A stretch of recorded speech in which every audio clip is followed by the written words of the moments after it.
V.I. Lenin. Letters from Afar. Fifth letter.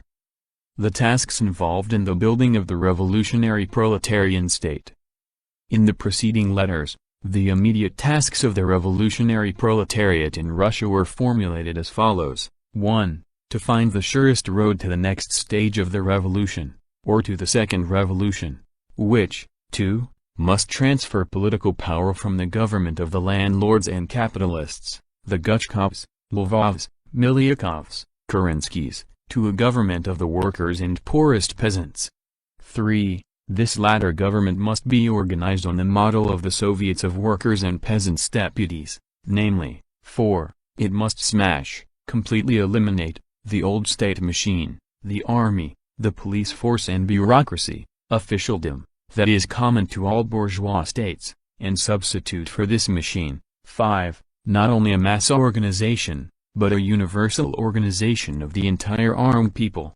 6. Only such a government, of such a class composition, revolutionary democratic dictatorship of the proletariat and peasantry, and such organs or government, proletarian militia, will be capable of successfully carrying out the extremely difficult and absolutely urgent chief task of the moment, namely, to achieve peace, not an imperialist peace, not a deal between the imperialist powers concerning the division of the booty by the capitalists and their governments, but a really lasting and democratic peace, which cannot be achieved without a proletarian revolution in a number of countries. 7. In Russia the victory of the proletariat can be achieved in the very near future only if, from the very first step, the workers are supported by the vast majority of the peasants fighting for the confiscation of the landed estates, and for the nationalization of all the land. If we assume that the agrarian program of the 104 is still essentially the agrarian program of the peasantry, see footnote 2. 8. In connection with such a peasant revolution, and on its basis, the proletariat can and must, in alliance with the poorest section of the peasantry, take further steps towards control of the production and distribution of the basic products, towards the introduction of universal labor service, etc. These steps are dictated, with absolute inevitability, by the conditions created by the war, which in many respects will become still more acute in the post-war period. In their entirety and in their development these steps will mark the transition to socialism, which cannot be achieved in Russia directly, at one stroke, without transitional measures, but is quite achievable and urgently necessary as a result of such transitional measures.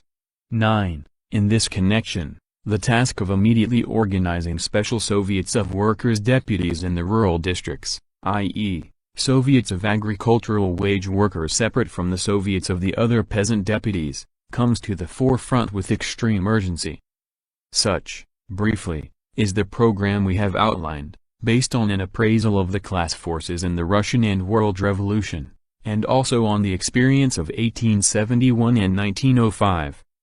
Let us now attempt a general survey of this program as a whole and, in passing, deal with the way the subject was approached by Kautsky, the chief theoretician of the second, 1889–1914, international and most prominent representative of the center-march trend that is now to be observed in all countries, the trend that oscillates between the social chauvinists and the revolutionary internationalists.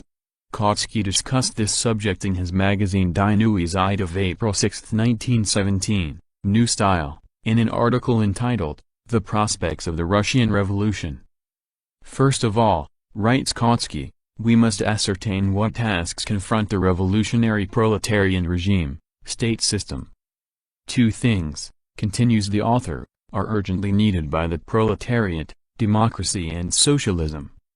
Unfortunately, Kautsky advances this absolutely incontestable thesis in an exceedingly general form, so that in essence he says nothing and explains nothing. Milyakov and Kerensky, members of a bourgeois and imperialist government, would readily subscribe to this general thesis, one to the first part, and the other to the second, see footnote 1. Written on March 26, April 8, 1917. Published according to the manuscript. First published in the magazine Bolshevik numbers 3–4, 1924. Notes.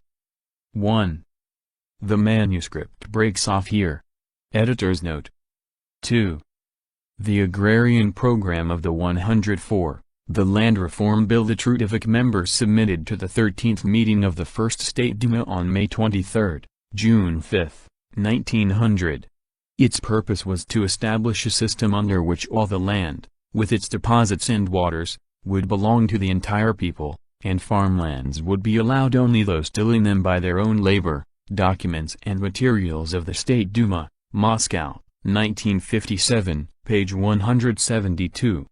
The Trudoviks advocated organization of a national land fund that would include all state, crown, monastery and church lands, also part of privately owned lands, which were to be alienated if the size of the holding exceeded the labor norm fixed for the given area.